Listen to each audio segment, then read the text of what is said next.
because in order to get capital punishment, there had to be a violation of a lo sa'aseh. The Torah told you there's no such thing as capital punishment in a case by being inactive. The Torah doesn't give capital punishment by a person being inactive. That's the only time a person gets capital punishment when he's actively going against what God said. God said, don't do something, and he went ahead and he did exactly what God said not to do. That's the type of case that a person would get.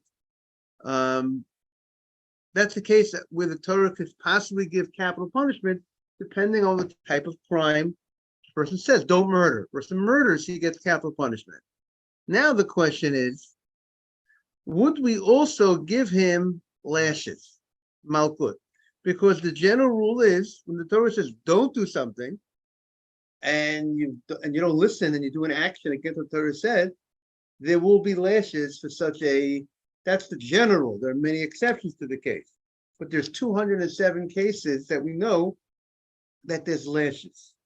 The question is, do we also give lashes to meaning those cases that we have 207 cases of lashes are when there's no case. It's not a case of capital punishment. For instance, don't use a razor on your beard. Don't eat not kosher. Lo taseh, but it doesn't carry with it the punishment of capital punishment. That's not that type of crime. Well, what about if it's that type of crime? Would it also get lashes? If it's a crime that carries a different punishment called karet, would that crime also get lashes? Would the Torah gives a higher punishment than lashes? There's karet, there's death by cord. But those, once there's automatically that smaller punishment, that lower level punishment of lashes go away or not, or never came, because the Torah gave this is the punishment, not that. There's no punishment of lashes of the guy. Like we had the Gemara earlier that says that, you know what, if a guy kills someone and he was negligent, Galut is not enough. Exile is not enough. That's not where the Torah gives the punishment. Exile doesn't do the trick. So maybe when the Torah gives when a person commits a crime that's capital punishment, maybe the punishment of lashes doesn't apply because it's not something that it's too low level to be connected to such a crime. So that's the question of the Gemara. We have three opinions in the Gemara on Yud Gimel and Beis on 13b, and we have the Gemara now is focusing on Rabbi Yishmael. What did Rabbi Yishmael say? The Gemara understands at this point. The Gemara is going to have different opinions at this point. Rabbi Yishmael is saying capital punishment crimes also gets lashes. What? Beis Din will give the guy lashes in additional to capital punishment. At the end, the Gemara is going to have different opinions on that. It says that he will not hold that way. But the understanding of the Gemara at this point is, as Rashi explained, that if we warned him that you're going to get capital punishment and lashes if you violate this crime, we will give him both lashes and capital punishment. That is what the Gemara is thinking. And the Gemara wants to know what is his source. Is thinking that, does that mean that the rabbi, the head of the team, would give them both the lashes and the capital punishment? According to that opinion of the Gemara, meaning at this point there are three opinions. There's a dissenting opinion. Really, there's that says that will not be the case. Will not give him both. And then the question would be which rabbi we would hold by would be the. When the Gemara has a dispute, that's not necessarily, we have to know what the bottom line is. What is the prevailing opinion? So that according to that opinion of the Gemara, good morning, Jaime. Morning. Good morning. According to that opinion, Rabbi Yishmael, according to the Gemara's understanding of Rabbi Yishmael would say, this is what shall be done. But the fact that he feels that way, but if the majority of the rabbis disagree with him, that will not be the practice of the law. What would he? I would think he would follow what the majority opinion would be. I don't think that he would himself do capital punishment if the majority of the rabbis would disagree with that. We are on Yud Gimel and Beis. We are on 13b. Rabbi Ishmael is explaining why these Malkut and Rabbi Shmuel is explaining where is the source that according to the way the Gemara understands now, that capital punishment would get also lashes if he was warned about lashes as well. Lashes and capital punishment will give him both. So the Gemara brought a pasuk, and the pasuk said, "Im lo tishmar la'asot et kol divrei haTorah hazot." The Torah says that if a person does not keep the Torah, the whole Torah, and the pasuk says there'll be a punishment, and the Torah used the language of hafla'ah, a punishment which the Gemara identifies as lashes. So the Torah says to us that if the person violates the Torah, there's a punishment of lashes. That's what the Gemara brought a pasuk. Imlo, from this pasuk, where it says if you don't guard the whole Torah, as a result of that, God will give a punishment, and the Gemara identifies that punishment as lashes.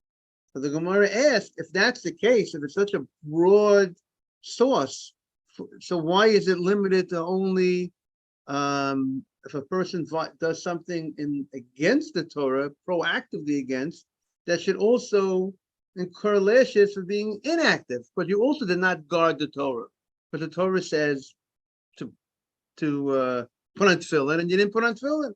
So why that should also incur lashes? And we know there is no lashes for things that you're being inactive. The only time there's lashes is by being active. That was the Gemara's question last time. And the Gemara says, because the word tishmar, when the Torah it refers to things of you have to guard. Guarding means don't violate. So the verse that tells us there's lashes for violating the Torah is very specific about a certain type of offense, certain type of crime, which is a lo saseh, a crime where you didn't guard the Torah and you went ahead and you did an action against the Torah.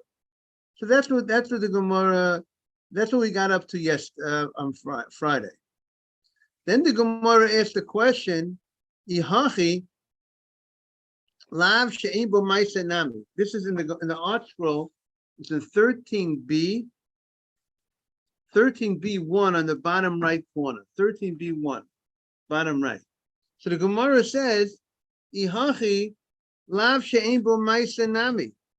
A lav that doesn't have an action also should be subject to lashes. And we know that the general rule is a prohibition that doesn't have an action does not get lashes. The Torah says don't talk negative about a fellow Jew. So you don't consider the speech as an action, there's no lashes. But why not?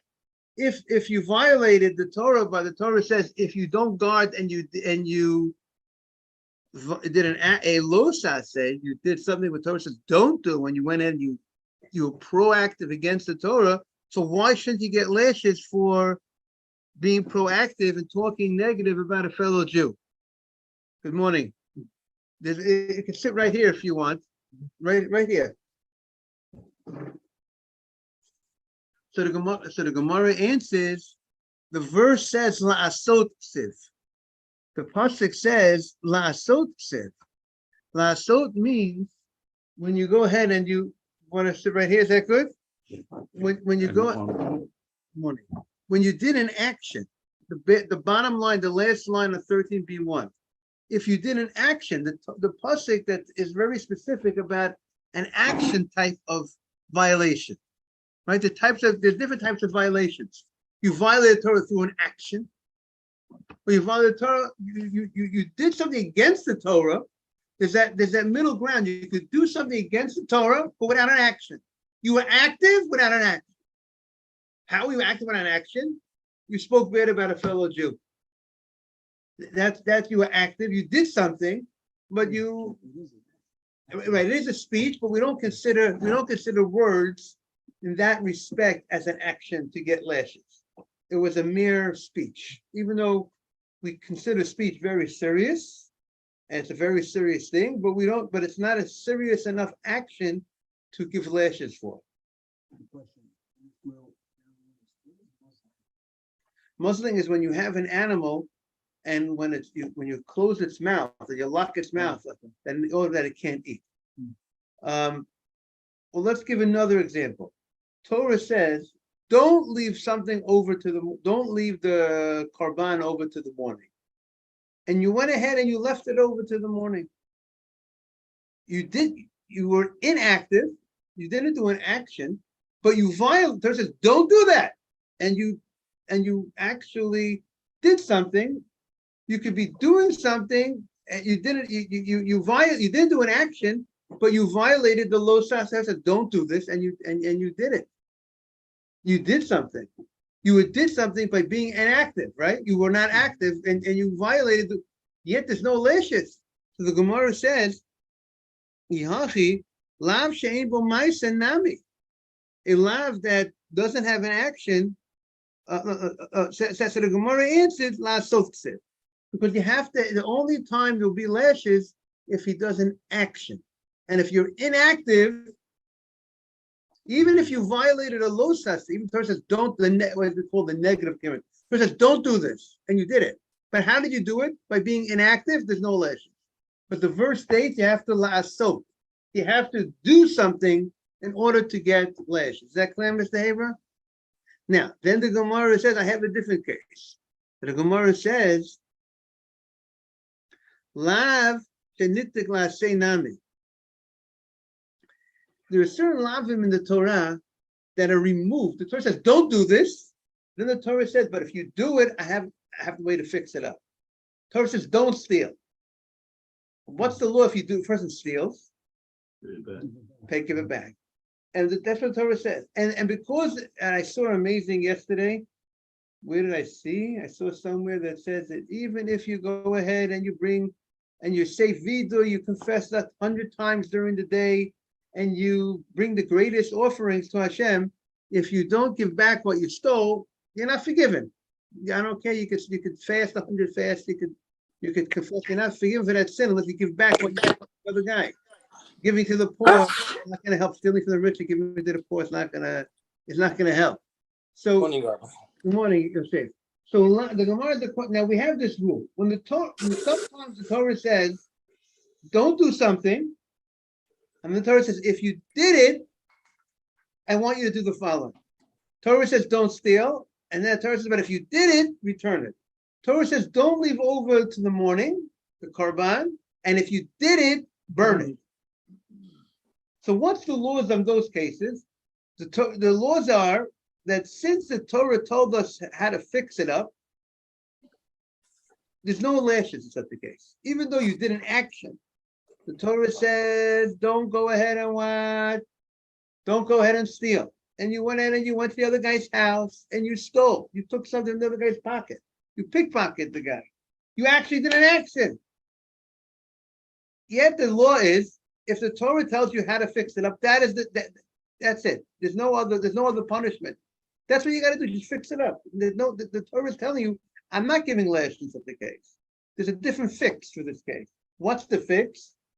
Returning it or burning it or whatever the fix the Torah says for their particular crime.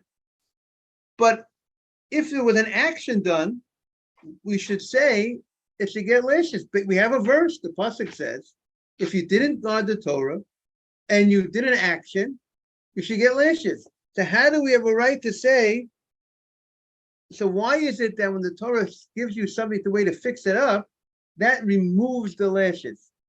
He should incur lashes because the pasuk states, the verse states, when you violate the Torah, you don't guard the Torah, you do an action, there's lashes. So why should we say that when the Torah tells us how to fix it up, that automatically he's off the hook from lashes? He shouldn't be off the hook from lashes. He should get lashes because he violated the Torah in a proactive action. Wait, he stole. Let him get lashes. Why not? Is that clear? That's the Gemara's question. Why is it that when the Torah says don't do something, the Torah says how to fix it up, you're off the hook from lashes? We should obligate him lashes because of the verse that says, If you don't guard the Torah, you get lashes. Right. The question is, they're correct. There's exception rule in the says, but why is this an exception? What gave this prohibition? It's true, the Torah gave us the fix, but why is that enough to remove him from the lashes? Meaning, it might be a logical thing to think, to suggest, but if the verse states that there's lashes for violating or doing an action, then you should get lashes. That we go against Rabbi Ishmael, because Rabbi Ishmael is holding that we give punishment. So Rabbi Ishmael said you have to give back what you stole, and you're gonna get lashes. Right? He agrees by stealing that he does not get lashes. So Meaning, when we see someone, we say we're gonna give them that food and we're gonna give them that. right, so the Gemara says, because he brings a pasuk, he has a pasuk that says that if you don't guard the Torah, there's lashes. Okay, but also don't steal also. Right, that's exactly the Gemara's question. It says, don't steal, so there should be lashes. Why is Rabbi Yishmael, if the reason for Rabbi Yishmael is, meaning the Gemara suggested, the source for Rabbi Yishmael giving lashes is because he has a very general verse, a very general pasuk that says, if you don't guard the Torah, and you do an action, there's lashes. So when a guy murders somebody, he didn't guard the Torah, so there's lashes plus whatever other punishment there is. Yes.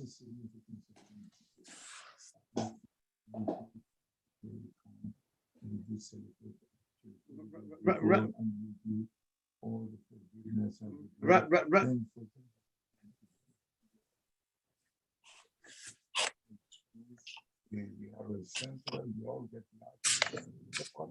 Again, very good. You just said that if there is korbanot, with Yeshua, without Yeshua, you still have to get it.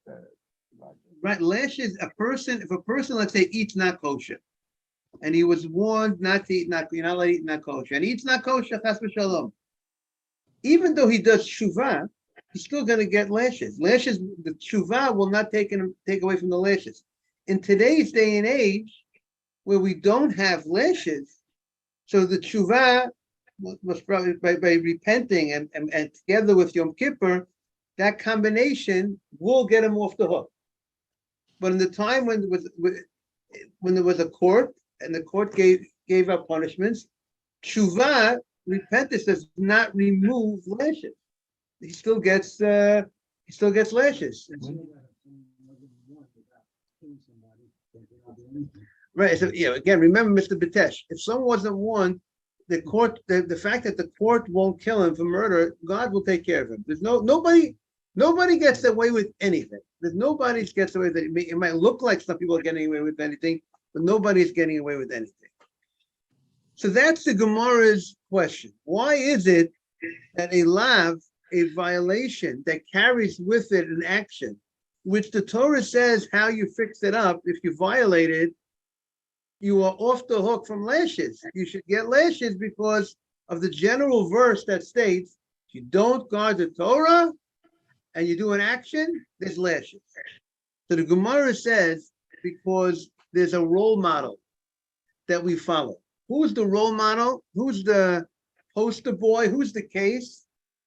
The case of muzzling an animal when the animal is threshing, working in the field. The Torah says you're not allowed to muzzle an animal when it's threshing. By the way, everybody knows we were introduced to muzzling an animal by Avraham Avinu. Avraham Avinu was very careful that his shepherds knew that his animals have to be very careful not to graze in other people's property. So then when they were traveling, they were careful that they muzzled the animals. The animals wouldn't go off, sometimes, animal gets a little hungry. He sees some grass. He wants to go eat something. So what did Avram do? He muzzled the animal. He told us you got to muzzle the animals. You got to make sure the animals don't eat from other people's property. But when the animal is working in the field, the Torah says you have to go ahead and unmuzzle. You can't muzzle. There's a law that says you're not allowed to do an action of muzzling your animal. There are many laws, by the way, whether it comes to animals, whether it comes to people. If you're working in a field, and there's certain laws that you're allowed to eat some of the food of the landlord. You're cutting grapes or certain things. The Torah has certain allowances for people that are people, And the Torah even gives an allowance for the animal. And it could be that we treat the animal that way to sensitize us to certain midot that we should act with certain compassion to people. If we're going to be sensitive to an animal, we'll be definitely sensitive to a person. But the point is, the Torah says that you're not allowed to muzzle an animal when it threshes. And the Torah said, and that is the case of, and that law is written next to the laws of lashes. And therefore we say that lashes have to be a similar, this is the type of case that there's lashes. What's the case of threshing, of muzzling? You did an action by muzzling your animal. And the Torah did not tell us if you went ahead and you did it, the Torah didn't give us a fix on that.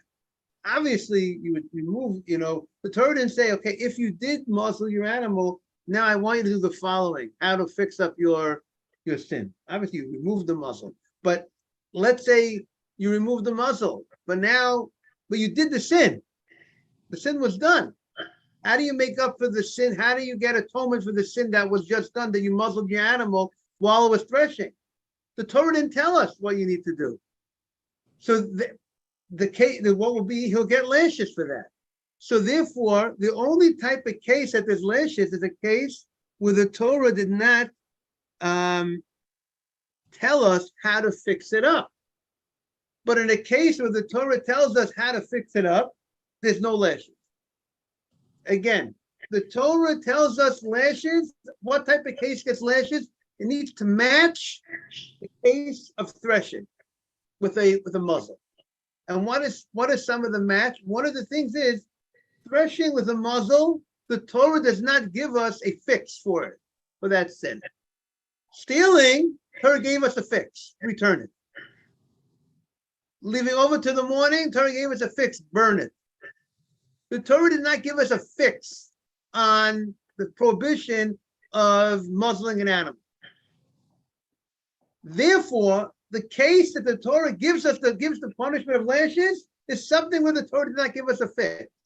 But when the Torah itself says, I want you to fix it up this way, that is the fix. There's nothing more that needs to be done, and there's nothing that he needs to get. He doesn't need to get anything more, any punishment more. That is his judgment. That's the kapara, like Yaron says. That's the kapara. Is that clear? That's what the Gemara says. Yes.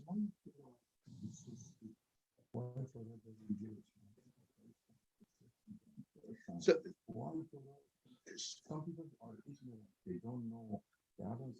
Very good. You see, the answer is he will not get lashes if the guy is ignorant, doesn't know. He has to be warned. It's only when the guy is warned and intentionally he knows what he's doing and he's violating the words of the Torah. Say that again. How would someone know? He's if he warned. doesn't know what he's Very doing? good. We warn the guy. We say, Sir, if you go ahead and you eat this not kosher food, there will be lashes. How do we know if he was doing it? Now we There have won't to be know. witnesses. There have to be witnesses. There have to be witnesses to know that he was warned.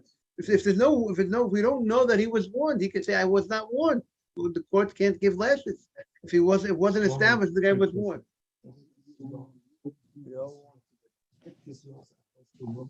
Yes, women too. The Torah, when the Torah says don't do's, all the don't do's in general, except a daughter of a Kohen does not have to go to a cemetery. A lady does not have a prohibition of using a razor on her face. But in general, all the losas, all the things the Torah says do not do, apply equally to men and to women, and they will have the same consequences for the ladies as is for the men. Jaime, is it clear? Yes. Yosef, is it clear? Okay, we got a smile from Yosef on that. So the Gemara Yes. says. So the Gemara says, Dumya de lav nechasim. Mr. Safdie, you see that? Dumya de lav nechasim. You have to be similar to the prohibition of threshing. And since the things that the Torah tells us are fixed, it's not similar to the threshing, so therefore it will not incur the punishment of lashes. It has to be only if it's similar to threshing. So now the Gemara says, Hashta de atit lahachi. Now that we came to this conclusion that you have to be, in order to get lashes, you have to be similar to the case of muzzling an animal. Hashid al-Sitlachi, Kulul Nami, Dumya Delav de Chasima. All of those other questions that we had before, we had asked other questions. We asked, what about an estate? What about a prohibition that's violated by being inactive, right? Person doesn't put on tefillin. And the Gemara wanted to know, why aren't there lashes for such a thing? You didn't guard the Torah. The Torah says, put on tefillin, and you didn't put on tefillin. So the Gemara now says, now that we came up that you have to be similar to the prohibition of muzzling an animal. Muzzling an animal had an action. Not putting on tefillin, there was no action. Therefore, there's no lashes for being inactive. How do we know there's no lashes not being active? No lashes, because it's not similar to muzzling. And if you didn't do an action. Similarly, the Gemara says, morning, Jake. Similarly, the Gemara says we had another question. What was the other question? A lav that doesn't have an action, a prohibition that doesn't have an action. You spoke negative about somebody. So you violated, it was a losa. So said, don't do it, and you did a speech. So says, don't leave over to the morning. So how do we know there's no lashes or such a thing? Because it's not similar to muzzling an animal. Because even though it was a law, so it says, don't do it, a negative commandment, but there was no action. It needs to, and muzzling an animal has an action. Your act of speaking negative is not a level of action compared to muzzling an animal, and therefore there won't be any lashes for doing a low saseh. Person, don't do it if it was not with an action. Have a great day, everybody. There you go. Happy you enjoyed. It's supposed to be enjoyable. Exactly. If it's not enjoyable, then we're in trouble. What? Okay. Thank you, Rabbi. Thank you, Tomorrow, Rabbi. what is the class? Rabbi? I got a good. Is there a class tomorrow? Yeah, we're gonna have a class tomorrow morning, and we're back Thursday at 6:45 our old time. Yeah, tomorrow. You're breaking up, Rabbi. We cannot hear you. We're gonna, yes, we're gonna have a class tomorrow. Tomorrow we have a class at 6 o'clock. Okay. All right. Yeah. Perfect. Okay, Thank you. Okay, have a great day, everybody. You Have too. a great day.